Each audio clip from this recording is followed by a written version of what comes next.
In the field of governance, the one crucial area a head of state must be well equipped with is financial education. With this, a head of state can turn a dalasi into $1 million dalasi. Without it, the head of state can equally turn $1 million dalasi into a dalasi. If this is deemed unnecessary, then try ignorance. It will simply break your nation's economy apart before you begin to wonder what is going on. The mismanagement of the $300 million OIC funds will go down in history as the biggest fiscal mismanagement in 2024. The OIC is a step in the right direction, and we are proud of it as Gambians.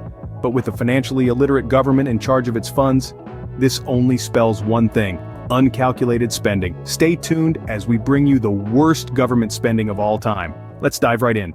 The Great Republic of the Gambia has just witnessed and hosted the mighty OIC Summit, all thanks to one man, President Adama Barrow. The OIC is the second largest gathering of world leaders or intergovernmental organizations in the world after the United Nations. For the Gambia to host such an honorable gathering means a lot to the country. Therefore, we thank all the people who worked tirelessly to make such an auspicious occasion a successful one. Upon choosing the Gambia, the OIC allocated a sum of $300 million to the Gambia for them to use as one of the benefits that comes with hosting the summit. This is not a loan, but a grant, which means it is not to be paid back. This is free money, a rare opportunity that doesn't come around often, therefore, once obtained, all hands must be on deck in making the money well spent. However, this is easier said than done. The OIC funds were utterly misused, so much so that the government had to borrow to cover some costs. This once again has proven the government's lack of adequate financial literacy and fiscal management over and over again. This has been the case since the government came into power in 2017 till date. The same mistake happens over and over again. It is either the government is not appraising their work, or they believe this wrong approach is the right thing to do. But what are we talking about here? Let's start by looking at some of the things the $300 million was spent on. The OIC Gambia Secretariat was mandated by the Office of the President to mobilize resources and embark on key infrastructural projects ahead of the summit. The CEO stated that his secretariat had identified 5 key priority infrastructural projects, including the construction of a 100 kilometers road with a dual carriage known as Bertil Harding Highway, also called OIC Road, the construction of 60 royal and presidential villas for heads of state, construction of a 400-bedroom, 5-star hotel, construction of a VVIP lounge at the airport, procurement of vehicles for visiting heads of states and delegates, as well as the provision of water and electricity infrastructure within the OIC residence areas, among other projects. He noted that out of the projected budget, $80 million is earmarked for the construction of the hotel, $100 million for the construction of access roads, $15 million for the construction of the airport lounge, plus $13 million for the provision of electricity and water, adding that his office is doing everything possible to garner the funds needed for the successful hosting of the summit in Banjul. Out of the overall budget for the OIC Summit, $260 million came from member states of the organization, including Saudi Arabia, Turkey, Kuwait, Oman, and Bahrain. The OIC Secretariat Chief said. Just to put it simply, almost all of the OIC funds were spent on infrastructural liabilities, with the biggest of them being the Bertil Harding Highway, also known as the OIC Road, as well as over 20 other individual roads predominantly around the Combo region. This shows clear evidence of the government's heavy prioritization of liabilities. The majority of these projects are very unnecessary, and the funds could have been used for something more productive. Clearly, the government of the Gambia is big on spending, which explains the country's massive fiscal deficit, which is when the government spends more than its revenue. This eventually leads to borrowing if care is not taken.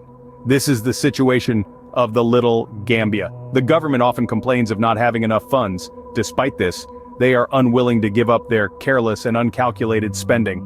The funds were used for the construction of the 20 OIC roads. Some could have been used to rebuild the Banjul ferry crossing point by buying new ferries. The ferries bring in millions of dalasis every day, while the OIC roads will only take money from the government, as well as the numerous road fatalities it brought along. Therefore, ensuring the continuous running of the ferries is more of a priority than the OIC roads. Now that the ferries are not running means that the continuous cash flow it was bringing in has also stopped causing the government to lose large sums of crucial revenue, in a period where they need it the most. This will only result in borrowing. This is one reason why the government should prioritize assets over liabilities, if not then more damning consequences await the Gambia. The VVIP lounge is fair enough because the main building of the Banjul International Airport goes through some disturbing moments. The airport encounters power blackouts sometimes, and it would be very embarrassing when a power blackout occurs amid the visiting OIC delegation. Again, this is another asset poorly maintained despite the money it brings in, including the airport tax charged on arrival. The construction of the five-star hotel is equally very unnecessary. There are lots of luxury hotels in the Gambia that could have been used to host these heads of state. Besides, this five-star hotel in question is still not ready, which defeats the whole purpose of building this luxury hotel in the first place, which is for the OIC delegates to reside in during their 2-day stay in the Gambia. Is this money well spent? Comment down below. This is a humble request to please support our work by liking this video and subscribing to the African Pacific YouTube channel, a Gambian-owned channel looking into the affairs of the Gambia that are often ignored by the mainstream media. Please show your support by liking and subscribing. Thank you so much. In addition, the National Assembly raised serious concerns in awarding of contract, as well as the progress of the construction of the five-star hotel. In April 2021, the Gambia government awarded a $100 million concession to Imolan Sarl, a Senegalese real estate investment outfit, to finance, build and operate a five-star hotel in the country. The hotel, tagged as Radisson Blu Banjul, was expected to have 400 high-end rooms alongside 60 presidential and royal suites, conference and meeting venues, a ballroom, fitness and business centers, and specialty restaurants among other features. However, in its assessment report of ongoing government projects tabled in the National Assembly, the committee reported that it observed serious lapses in the implementation of the civil works and reported that since the foundation stone was laid by the president in 2021, there has not been any serious work on the site. In addition, the committee said the project was supposed to last for 2 years, but already 6 months had gone by with no meaningful progress registered. There were no mobilization, equipment or workers on the site, and no work plan was submitted for us to be able to track the progress of the work, the committee chaired by Latrikunda National Assembly member Yaya Sanyang said. In its recommendations, the committee said the public-private partnership agreement for the construction of the five-star hotel should be reviewed and also called for transparency in the awarding of public contracts. So clearly, this is another uncalculated spending from the side of the government. To put it simply, the government spent money on fruitless things that were meant to benefit or facilitate the hosting of the OIC, but in the end, those projects such as the $100 million five-star hotel, the $13 million electricity supply to the five-star hotel, as well as the millions of dollars spent on numerous road construction.